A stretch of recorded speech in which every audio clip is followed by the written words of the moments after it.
한국교회법학회가 잘 만들어진 모범 정관들을 취합하고 재구성해 한국교회 표준 정관을 만들었습니다. 표준 정관을 통해 교회 갈등이 사회 문제로 이어지지 않게 하고 교회의 공공성과 신뢰성을 회복시키는 것이 목적이라고 밝혔습니다.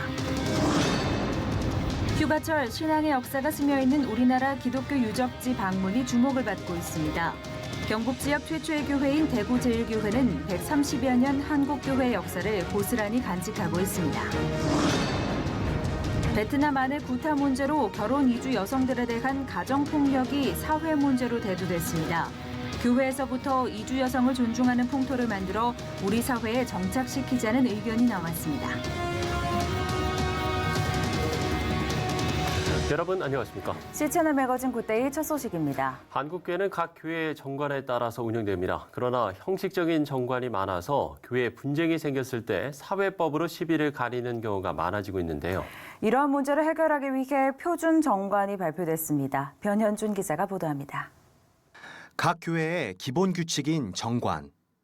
교회 안에서 분쟁이 생겼을 땐 정관에 따라 갈등을 해소하는 것이 원칙이지만 제대로 구성되지 않은 정관으로 인해 사회법 소송으로 이어지기 일쑤입니다. 한국교회법학회가 이러한 문제를 해결하고자 잘 만들어진 모범 정관들을 취합하고 재구성해 한국교회 표준 정관을 만들었습니다.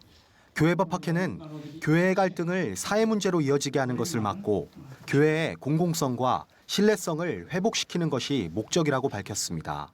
교회의 질서를 세우는 여기에 이제 기초를 둬야 됩니다. 이 표준 정관은 총 지금 68개 조항으로 되어 있는데 교회의 정관, 교회 질서를 세우는데 아주 기본적인 내용들 이것들을 중심으로 해서 했습니다. 한국교회 표준 정관은 장로교회의 정관을 토대로 제작됐고 초대형 교회와 개척교회가 아닌 중형교회를 대상으로 만들어졌습니다.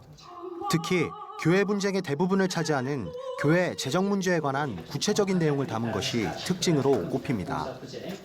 이날 설명회에서는 일부 언론사의 보도 내용에 대한 해명도 있었습니다. 서은재 한국교회법학회 학회장은 표준 정관 발표 당시 목회직 세습 금지를 공식적으로 명문화한 것이라는 언론사의 보도가 있었지만 이는 법학회의 입장과는 다르다고 밝혔습니다.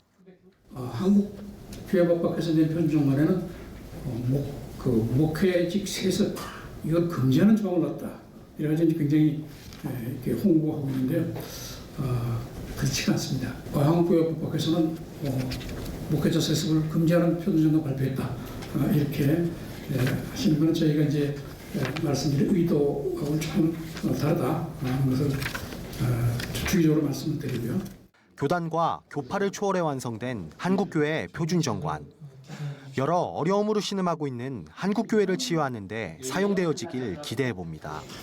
C채널 뉴스 변은준입니다. 7월 휴가철입니다.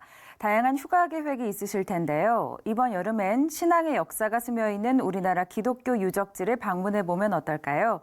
경북 지역 최초의 교회인 대구 제일교회에 조홍현 기자가 다녀왔습니다. 19세기 말 미국 북장로교 선교사들의 사역 가운데 경북 지역 최초로 세워진 대구 제일교회.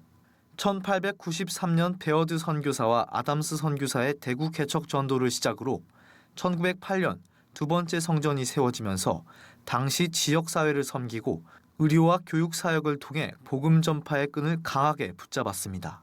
1933년 현재까지 남아있는 세 번째 성전이 세워지면서 대구 제일교회의 명맥은 어느새 한 세기를 훌쩍 넘기고 있습니다.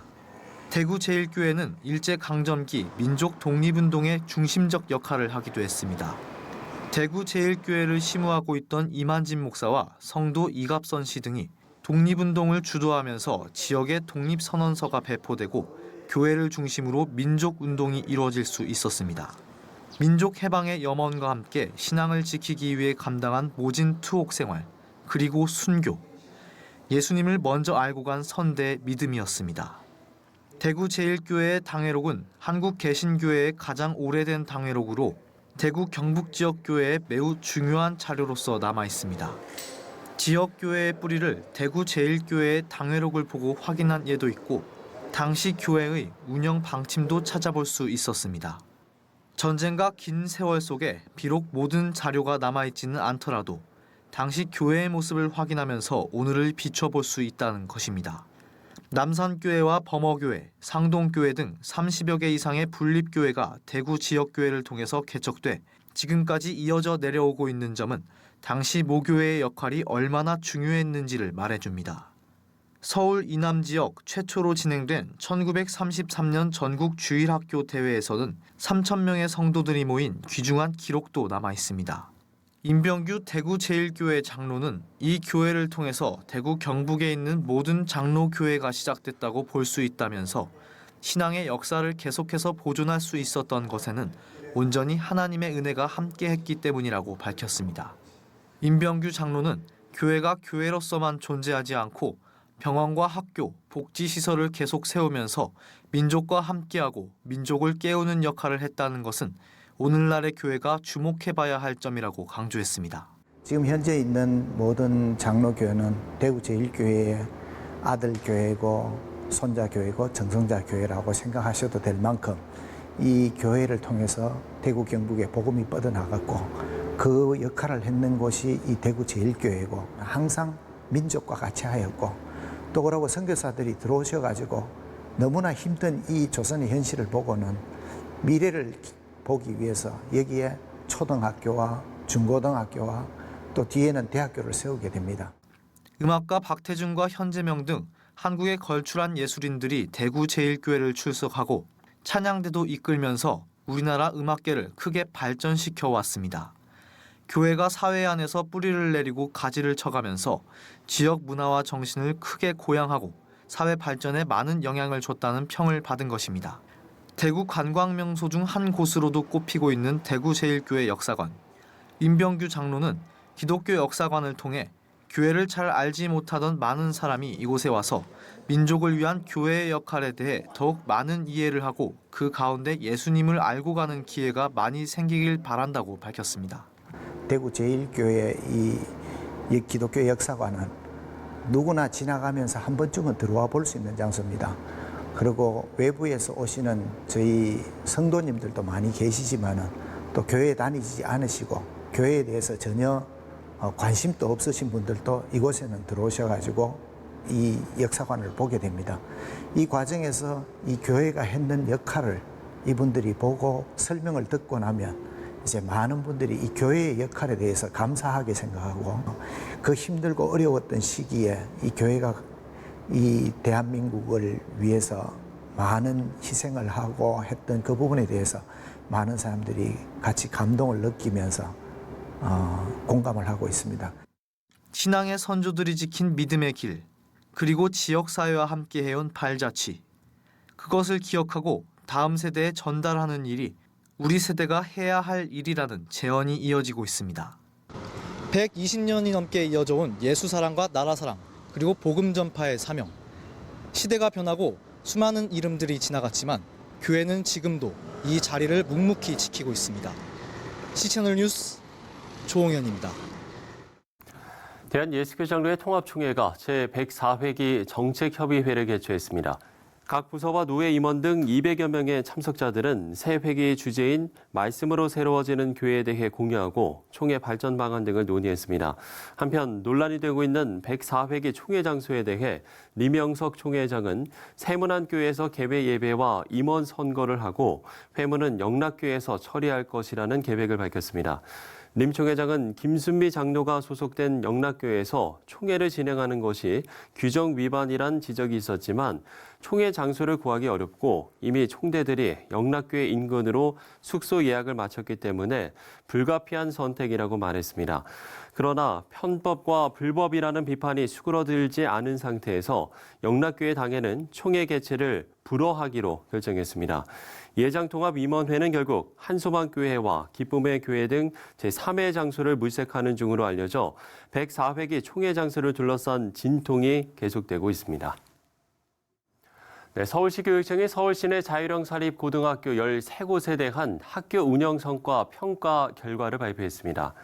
지난 9일 발표된 평가 결과 대상 학교인 13곳 가운데 기준 점수에 미달한 경희고와 배재고, 세화고, 숙문고, 신일고, 이대부고, 중앙고, 한대부고 등 8곳이 지정 취소 절차를 밟게 됩니다. 미션스쿨 중에서는 배재고등학교와 이대부고 등 3곳이 포함됐고 교계에서는 자사고 지정이 취소될 경우 기독교 설립 정신을 지키기 어려울 거라며 우려를 표하고 있습니다.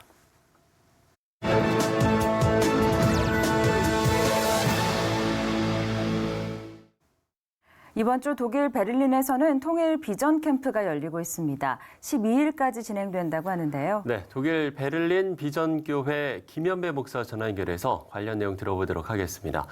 목사님, 통일 비전 캠프 올해가 4회째라고 들었는데 이게 어떻게 해서 시작된 캠프인가요? 네, 통일 비전 캠프는 한반도 통일을 위한 하나님의 심부름꾼의 역할을 감당하고 있는 단체 하심이 4년 전에 시작했고요. 이곳 독일에서 통일 한국의 미래를 바라보면서 통일을 앞당길 일꾼을 키워가고 있습니다. 하심은 독일 통일의 심장인 베를린에서 통일 한국을 꿈꾸면서 한국 청년과 탈북 청년, 해외 청년, 일반인들, 목회자들, 선교사들을 초청하여 매년 통일 비전 캠프를 개최하고 있습니다. 이번이 4회째인데 이번 통일 캠프는 지난 5일부터 12일까지이며 프로그램은 통일 전문가들의 주제 강의와 북한민 간증 그리고 통일 현장과 종교개혁지 탐방으로 진행하고 있습니다. 네, 또 올해로 베를린 장벽이 무너진 지 30년이 되는데요. 독일과 한국 두 나라가 통일에 대한 공감대로 지속적인 교류를 하고 있다는 사실이 참 감사하다는 생각도 듭니다. 어떠신가요? 예, 그렇습니다. 베를린 장벽이 1989년 11월 9일에 무너졌는데 올해는 장벽 붕괴 30주년이 되는 해입니다. 이처럼 뜻깊은 해에 통일 비전 캠프에 강사로 초청받은 분들은 여러 국적은 아니지만 주로 통일 전문가들인 독일과 한국 교수님입니다. 특히 강사들 가운데 몇몇 분들은 한국 방문 경험도 있어서 강의에 실제적인 지침 사항들이 많이 언급되고 있고요. 강의 결론에서는 동서독 상황과 남북 상황이 많이 다르기도 하지만 한반도 통일을 위해서 절대 포기하지 말고 기도하라고 권면하기도 했습니다. 네, 독일 통일의 키워드는 화해와 협력 그리고 교류였습니다. 그런 일들이 한반도에서 일어나길 바라면서 같은 마음으로 좀 기도하실 것 같아요. 예, 맞습니다. 독일 통일의 키워드는 화해, 교류, 협력 세 가지인데 현재 한반도에서도 화해 무드가 조성되고 있어서 참 좋고요. 한반도 통일 조국을 위해서는 먼저 통일을 원하는 사람이 많아지고 남북이 문화를 통해 대화를 많이 하면 좋겠습니다. 어떤 사람은 통일이 사람으로는 불가능하다고 말하지만 하나님은 불가능이 없으십니다. 독일이 통일되기 전에 기도하는 사람이 많았습니다. 한국교회와 성도들이 전능하신 하나님께 소망을 두고 통일에 대한 희망을 잃지 않고 끝까지 기도해 주시기를 부탁드리고 싶습니다. 언젠가 하나님께서 한반도에 통일의 새날을 주실 것입니다. 네, 현지 시간으로 12일까지 진행되는 이번 캠프 진행 기간 동안 평화를 위한 뜨거운 기도가 이어지기를 저희도 한마음으로 기도하겠습니다. 네, 독일의 김연배 목사와 이야기 나눠봤습니다. 30년 전 동독과 서독이 하나가 됐듯이 남과 북이 하나 될 날을 꿈꾸는 사람들 중에 북한 이탈 주민들을 빼놓을 수 없을 겁니다. 평양이 고향인 김은진 씨는 북한에서 신앙생활을 해왔습니다. 평양은 동방의 예루살렘이라 불릴 만큼 우리나라 믿음의 뿌리였지만 반세기가 지난 지금은 기독교를 가장 박해하는 곳이 됐는데요. 해외 뉴스 채널을 통해 전해진 북한 이탈 주민 김은진 씨의 이야기입니다. Her name is Kim Yoo-jin, age 31. She was born in Pyongyang, North Korea. Kim's testimony is rare considering the numbers on North Korea. The CIA estimates that some 24 million people live in the communist country, and the best guess is about 2% or 480,000 are Christians. Just a handful of them have escaped from the brutal regime and lived to tell their story. Kim Yoo-jin is one of them. Growing up, I was told by the authorities that there was no God in this world. 하나님이 있다면 We were ordered instead to worship Kim Il-sung and Kim Jong-il, the leaders of the country. Freedom of religion is guaranteed under North Korea's constitution, but it's never encouraged. What was it like being a believer in North Korea? We met every Saturday evening. My family gathered in the back room of our small apartment. We had to be very quiet. We whispered when we prayed, sang songs, or read the Bible. We often covered our heads to muffle the noise. Growing up, she heard stories of how her city, Pyongyang, was once known as the Jerusalem of the East. In 1945, 13% of the population was Christian. The city was the center of Christianity on the Korean peninsula. Half a century later, Kim's faith made her a target. My parents often asked me to stay outside the apartment on Saturdays to make sure no one was coming while the family prayed inside. We couldn't allow anyone to know what was going on. Over time, the meetings grew to include a few friends and extended family. We had one Bible in the house. My grandmother, who was a believer from the Japanese imperial times, had a Chinese Bible. She translated the Bible by hand into the Korean language on pieces of paper. That's how we read the Bible. We found strength in those pages. But soon the authorities discovered that her father was a secret believer. My father was a tailor in town, and the police suspected something was going on. We believed they planted listening devices in his shop and on his clothes. In 1994, the authorities discovered that Miss Kim's father was operating an underground church in North Korea. So they raided the home, arrested him along with an uncle. Both men probably ended up in one of the 6 labor camps in North Korea. Do you remember that day? 아빠가 붙잡히던 날 The day my father was arrested, I was at school, but I'll never forget that day. He hugged me before I left for school, and like every other day, he reminded me to be careful. Every morning at the breakfast table, he would tell us that one day the government will come and arrest us for being Christians. He warned us of the price we would someday pay for our faith. I remember him saying often that even if I face death, I will follow Jesus. Some 200,000 prisoners are being held in political prison camps in North Korea. An estimated 30,000 of them are Christians. The regime is routinely cited for human rights violations. Won Jae-chun is a professor of law in South Korea. They were treated as a criminals, and especially like a terrorist, and they are prosecuted based on national security crime of North Korea. This video, obtained by CBN News, reportedly shows the execution of North Korean Christians.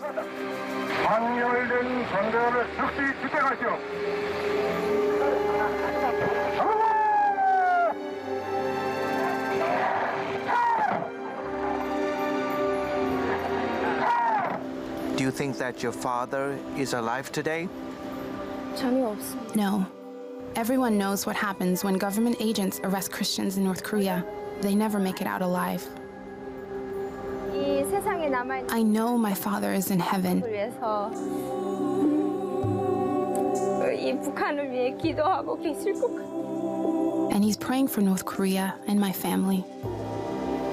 Kim's mother, grandmother, and siblings managed to escape that day to the mountains. In 2005, with the help of a Chinese pastor, she crossed the Tumen River and defected to China. Her family followed months later. It was a difficult decision. I knew that if I got caught, I'd be arrested and sent to a prison camp. But my family defected because we were being persecuted in North Korea for our faith. Today, she's married and has a baby boy. I am very proud of what she did. Her family has gone through a lot over the years. She's a hero in my eyes. Kim is quick to brush aside those compliments, instead giving honor to the man who laid down his life. 이제 I grew up in a land where they said there was no God. But my father told me otherwise. He loved Christ, and for that, he died. She has a dream to one day go back to Pyongyang and share about this love with the people of North Korea.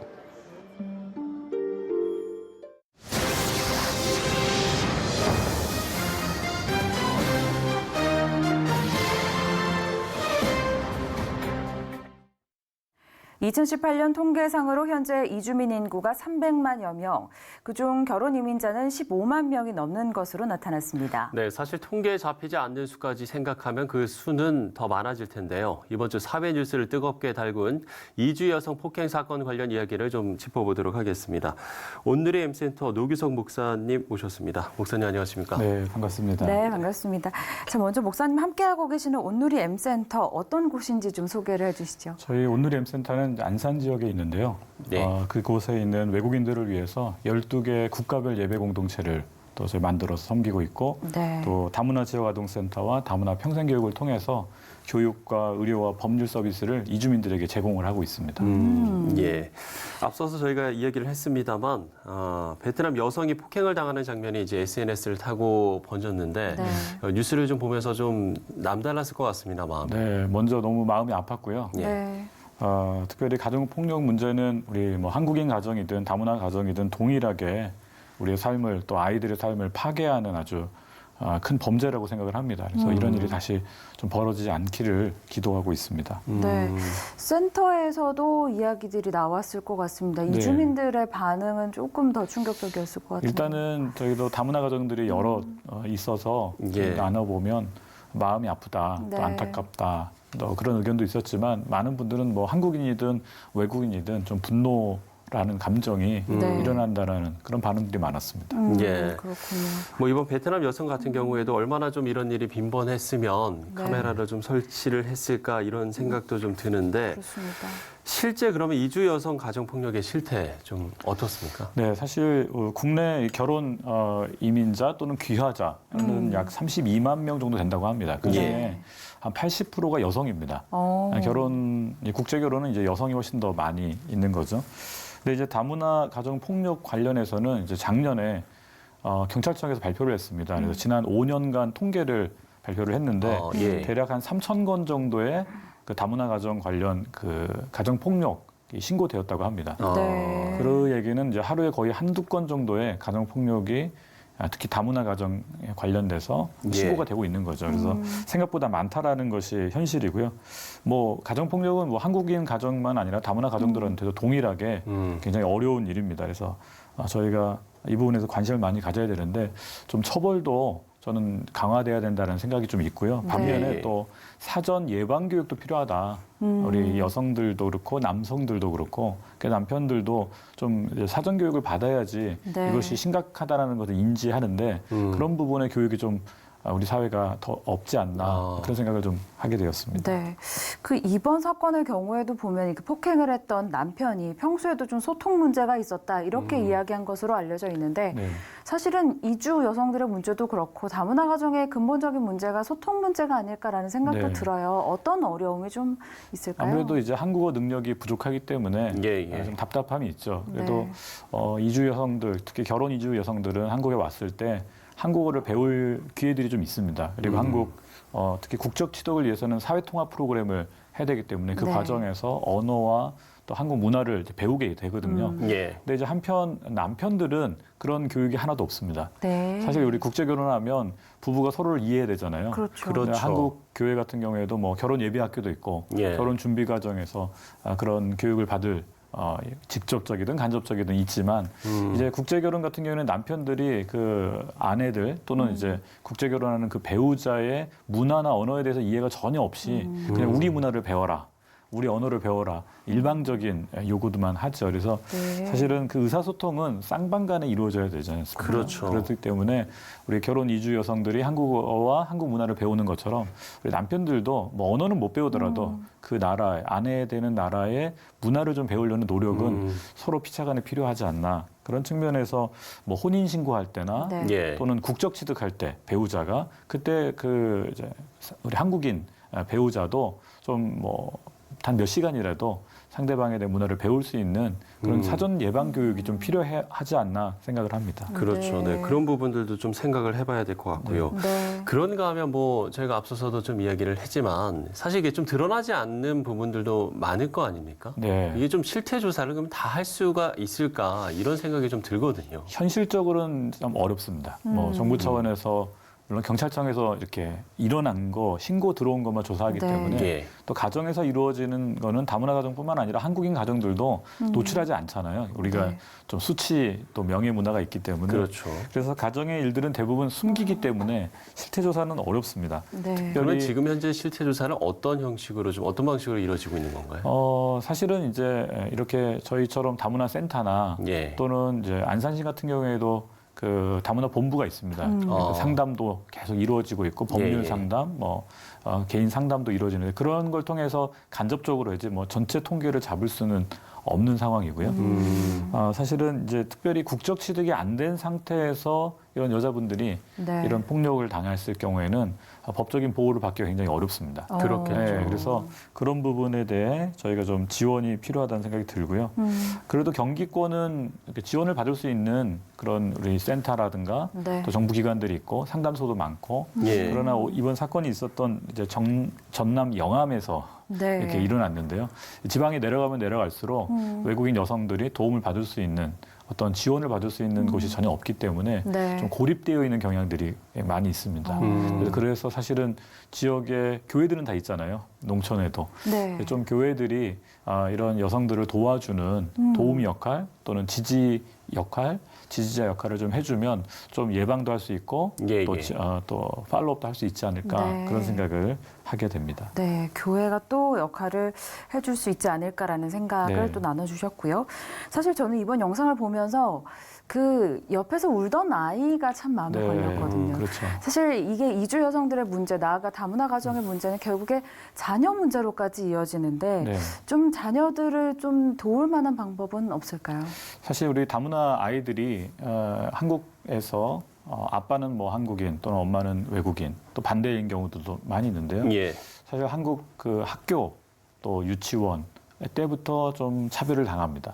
친구들로부터도 왕따를 당하기도 하고 네. 사실은 우리 기존 한국인이라고 표현하면 이상한데 우리 교회나 우리 학교나 우리 아이들이 이들을 우리의 이웃으로 우리의 친구로 받아들이는 우리 한국인들의 인식이 전환이 좀 더 필요한 것 같고요. 네. 예. 아이들을 한국 생활에 잘 적응하기 위해서는 사실 엄마들이 한국어 능력이 제일 중요합니다. 네. 엄마들이 한국어 능력을 향상하면 할수록 아이들과의 의사소통도 활발해지고 남편과의 갈등도 줄어들고 결혼 이주 여성들이 한국어를 또 한국 문화를 배울 수 있는 이런 지원들이 더 많이 필요하다고 생각하고요. 네. 그래야 아이들도 또 한국인으로서 자라거든요. 그래서 그런 부분은 많이 이제 사회적인 배려가 필요하다고 생각을 합니다. 예. 좀 비슷한 질문이 될 수도 있을 것 같은데요. 어쨌든 대책 마련이 중요하지 않겠습니까? 네. 글쎄요, 좀 해법이 있을까요? 어떻게 좀 생각하세요? 사실 국가적으로는 이제 인식 변화, 뭐 다문화 교육 학교에서도 진행이 되고 있고, 뭐 특히 서울이나 경기권에서는 정부 차원에서도 이런 다문화 지원본부나 또 여성가족센터가 있어서 상담이나 또 법률이나 또 문화교실들을 많이 하고 있습니다. 저희도 이제 민간단체지만 이제 교회가 또 운영하는 그런 센터로서 도와주고 예. 있는데요.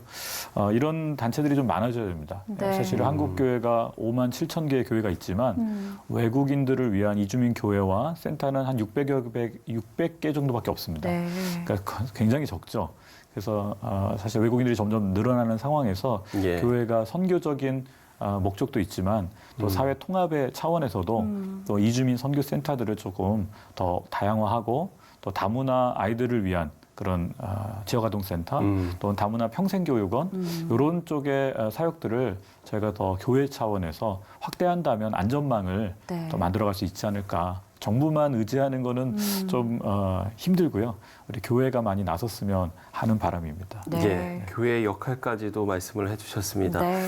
그야말로 이방인과 나그네를 대했던 예수님의 모습을 다시 한번 생각하게 되는데 정부도 좀 이 문제에 대해서 좀 더 꼼꼼하게 들여다봐야 될 것 같습니다. 네. 온누리 M센터 류규선 목사와 이야기 나눠봤습니다. 오늘 말씀 고맙습니다. 네, 감사합니다. 감사합니다.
한국교회 내 북한 선교에 헌신하는 사역자 양성을 위한 표준 교재가 제작됩니다. 네, 이념을 떠나서 복음에 기초한 내용으로 마련된다고 하는데요. 북한 사역 목회자 협의회 회장 김영시 목사 모시고 관련 내용 들어보도록 하겠습니다.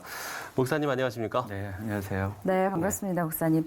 제가 북한 사역 목회자 협의회라고 소개를 해드렸는데 말 그대로 북한 사역을 하는 목회자들의 모임이라고 보면 될까요? 소개를 좀 해주시죠. 한국교회 안에 이제 중대형 교회뿐만 아니라 지역에 탈북민이 계시는 작은 교회도 이제 북한 사역 또는 이제 통일 선교 사역 이런 이름으로 사역 부서들이 존재합니다. 근데 2009년도에 제가 이제 남서은혜교회 통일선교위원회 담당을 했을 때 중대형 교회 사역자들이 모였어요.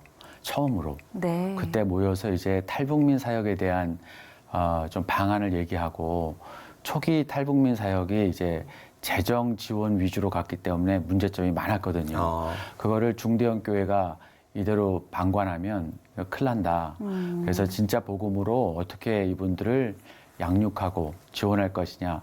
이게 계기가 됐어요. 그러면서 목회자들끼리 서로 교제하고 사랑하자. 이게 하나의 모토가 된 거예요. 그게 이제 출발이 됐죠. 예. 이번에 이제 북한 사역을 위한 표준 교재가 만들어진다고 들었는데 구체적으로 좀 어떤 내용들이 들어가 있습니까?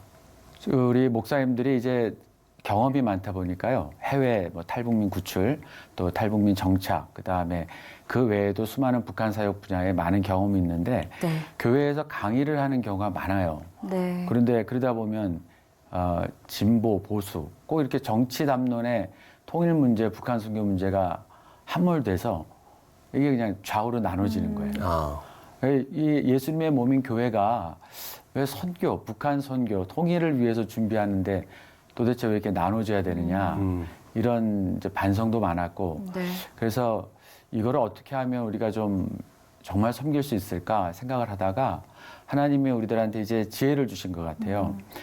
교회들마다 북한 선교하고 통일 선교하고 참 많이 하거든요. 근데 이게 강사진에 따라 내용이 달라져요.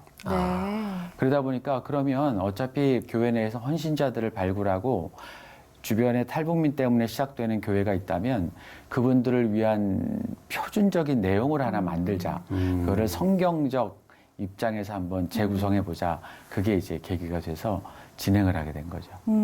그럼 관련 사역의 어떤 표준적인 내용이 다 담겨져 있는 그런 교재라고 볼 수 있겠네요. 네, 많은 분들이 이렇게 북한 선교 사역을 시작하려고 하면 손에 잡히면서 당장 시작할 거를 원하세요. 근데 이제 북한 사역 목회자 협의회 목사님들은 그게 가능한 분들이에요. 이것을 제시할 수 있는. 그러면 좀 기준과 원칙이 분명 이제 존재할 것 같습니다. 어떤 것들을 좀 중점적으로 두셨나요? 네, 일단 정치적 담론은 좀 피하기로 했습니다. 그 얘기를 하면 일단 좌우로 너무 나눠지니까 민감한 얘기는 좀 지양하고 대신 성경에서 통일을 뭐라고 하는지, 우리 또 동족 선교를 어떻게 이야기하는지 이런 것들을 성경에서 먼저 찾고요. 그 다음에 선교적 관점에서, 선교적 관점에서 우리가 어떻게 접근해야 되는가. 그리고 세 번째로는 분단의 역사가 있잖아요. 그러니까 그리고 이제 통일을 지향하는 우리 민족의 사명이니까 역사적 관점에서 그리고 마지막에 제일 중요한데. 구체적으로 어떻게 그럼 할 거냐, 이제 실천적, 전략적 관점에서 이렇게 4가지 관점에서 좀 다루려고 준비하고 있습니다. 네, 그렇군요. 사실 이 사역에 대한 필요성에는 아마 모두가 공감을 하실 텐데 한국교회 안에 과연 북한에 대한 이해는 어느 정도나 될까라는 그런 궁금증도 생기거든요. 네, 2가지인 것 같아요. 연세가 많으신 분들은 이제 반공 시대. 저도 실향민의 자식이기 때문에 반공 시대에 우리는 사실 교육을 많이 받아서 그때 머물러 있는 분들이 계시고 두 번째는 북한을 사랑한다고 하지만은 고난의 행군 시기에 북한의 모습에 멈춰 있는 분들이 대부분이라고 봐요. 예를 들면 우리가 영상에서 꽃제비 아이들이 자주 등장한다거나 이런 모습들인데 사실 최근에 북한 분명히 어려운 건 맞습니다. 그런데 최근에 북한 당국이 도와주는 게 아니라 스스로 그야말로 그들이 얘기하는 자력갱생, 자생해서 지금 장마당에서 살아가고 있잖아요. 근데 이러한 것들을 통해서 지금의 북한 모습을 우리가 앞으로 한국교회가 어떻게 전략적으로 접근할 것인지, 통일 이후에 어떻게 접근할 것인지 이런 부분에는 이제 시작할 수 있습니다. 탈북민의 등장으로. 네. 그래서 지나친 반공, 분명히 반공은 필요하죠. 그러나 지나친 반공 때문에 북한 사람들마저도 북한의 어떤 지도자들과 같이 취급해버리는 거는 우리가 좀 벗어내고 네. 통일을 좀 지향하면서 한국교회가 어떻게 북한이라고 하는 우리 민족을 담을 수 있을지 그렇게 가야 되죠. 그런데 지금은 네. 그런 두 가지 측면들이 아직도 좀 네. 강합니다. 예. 이렇게 북한에 대한 인식 또 이해도 다르기 때문에 우리가 좀 기존의 북한 사역 단체와 기관들이 좀 뜻이 하나가 됐으면 좋겠다 이런 좀 바람도 있거든요. 네. 감사한 건 이 통일 분야에 그래도 연합 단체들이 꽤 됩니다. 예. 그런데 그 연합 단체들이 이렇게 분열을 경험하진 않았어요. 네. 그래도 통일이니까 하나님이 그 마음을 줘서 어떻게든 하나가 되려고 하는데요. 북한 사역 목회자 협의회는 사역자들의 네트워킹이에요. 예. 그런데 사실 사역자들이 교회에서 이동할 수 있는 경우가 많잖아요. 부서 이동이라든지 교회 이동이라든지. 그래서 한 3년 전, 4년 전에 그럼 교회 안에 있는 부서들의 스태프들, 장로님, 권사님, 집사님들이 좀 연합해야 되지 않겠냐. 그래서 그분들을 좀 연합하는 모임을 가졌는데 그것이 이제 통일선교사역 교회연합이에요. 그래서 북한사역 목회자협의회와 통일선교사역 교회연합은 거의 같이 갑니다. 네. 그리고 이제 기도연합단체들이 이제 많이 있고 그리고 선교통일한국협의회라는 또 단체도 선교계와 교계 그리고 통일 전문가 그렇게 해서 같이 논의해서 이런 연합 단체들이 함께 모이는 자리들을 자주 만듭니다. 네. 그래서 저희는 아주 긍정적으로 보고 통일 분야는 전망이 밝다고 생각합니다. 네, 그렇군요. 그렇다면 한국교회 내에 이 탈북민들을 대상으로 한 사역의 현황은 좀 어떻게 될까요? 이 부분도 네. 좀 정리가 필요할 것 같은데요. 작년에 조사를 해봤어요. 과연 몇 교회일까? 네, 그래서 하나원에 있는 우리 하나교회 담임 목사님과 또 한정협이라고 하는 단체 그리고 북한기독교총연합회 저희 북한사역목회자협의회 통일선교사역교회연합과 함께 이제 조사를 했는데 예. 작년 기준으로 한 145개 정도가 조사가 되더라고요. 네. 이 얘기는 주변에 탈북민이 존재하는 경우 교회에서 부서를 가지고 있는 경우예요. 그래서 조사해 보니까 아직 150개는 안 되더라고요. 근데 저희가 뭐 다 조사는 할 수 없었기 때문에 작년 1년 동안 부지런히 조사해 본 결과인데 그래도 한 200교회는 되지 않을까 예, 생각이 듭니다. 네. 예. 그 정도. 용어 정리도 좀 이 자리에서 좀 해두시면 좋을 것 네. 같은데요. 저희가 뭐 탈북자, 북향민 뭐 여러 좀 용어들이 있지 않습니까? 네. 이건 좀 어떻게 정리를 해볼 수 있을까요? 법적으로 지금 적용하고 있는 단어는 북한 이탈 주민이 맞습니다. 네. 예, 북한 이탈 주민 그리고 네. 줄여서 자자를 안 붙이고요. 탈북민. 탈북민. 네. 그리고 이제 해외에 계신 우리 동포들을 탈북 동포 네. 이렇게 이제 표현하기도 하는데 네. 최근에 북향민이란 말을 많이 쓰세요. 네. 근데 이 말에 장점이 있어요. 북향민을 쓰면 우리는 남향민이 되는 거예요. 예. 그러니까 북향민, 남향민을 쓰면 동등한 위치가 되더라고요. 네. 그래서 저는 이 용어를 쓰시는 탈북민 분들을 봤는데 괜찮은 것 같고 새터밀이라는 용어는 사실 법적 용어로 한 번도 지정된 바는 없습니다. 예. 네, 그래서 이 용어에 대한 논란은 많기 때문에 거의 사용을 안 하고 있고 지금은 공식 용어로는 이제 탈북민. 예. 그리고 북향민이라는 단어는 좀 선호할 필요가 있을 것 같아요. 네, 그렇겠네요. 네. 자, 이제 북한 사역 표준 규제가 정식으로 좀 발간이 될 텐데 끝으로 좀 앞으로 어떤 변화들을 좀 기대하시는지 이 부분을 엿짚고 오늘 대담 마무리 짓도록 하겠습니다. 네, 저희가 이 책을 만드는 궁극적인 목적은 연합입니다. 네. 통일한다고 해서 이제 한국교회끼리 서로 사랑 안 하고 또 목회자끼리 서로 사랑하는 모습 안 보여주면 북한 주민 사랑한다는 건 거짓말이죠. 네. 말도 안 되는 거죠. 통일 감당 못 합니다. 한국교회가. 근데 지금 한국교회 안에서 나타나는 분열을 우리가 통일 분야만큼이라도 표준 교재를 만들어서 예. 한 목소리로 한 방향으로 함께 가면 나머지 분야에도 좀 그런 영향력을 끼치면 어떨까.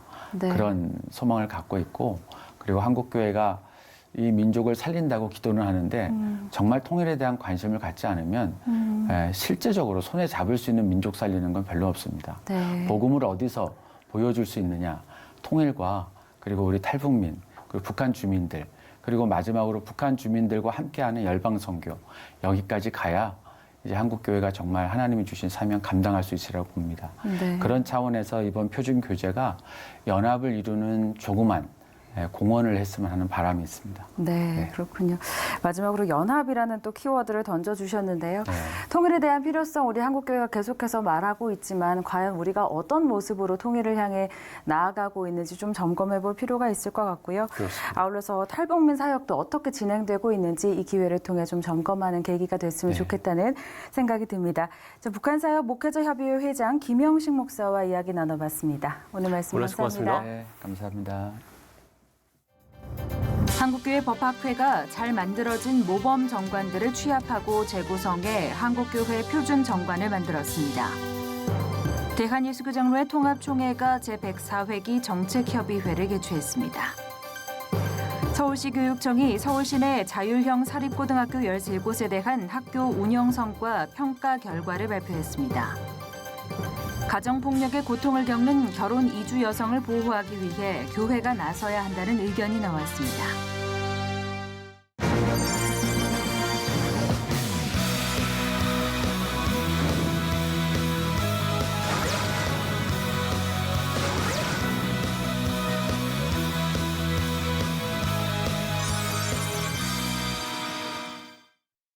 네, 2014년 9월 첫 방송을 시작한 C채널 매거진 굿데이가 오늘로 방송 1000회를 맞았습니다. 하나님께 드린 이 시간들을 통해서 세상 곳곳에 믿음의 귀한 소식들을 전해드렸는데요. 네, 쉼 없이 달려온 믿음의 경주에 함께 해주신 시청자 여러분께 감사드리고 저희는 앞으로도 생명을 전하는 방송이 되도록 최선을 다하겠습니다. 네, C채널 매거진 굿데이 오늘 순서는 여기까지입니다. 시청해주신 여러분 고맙습니다.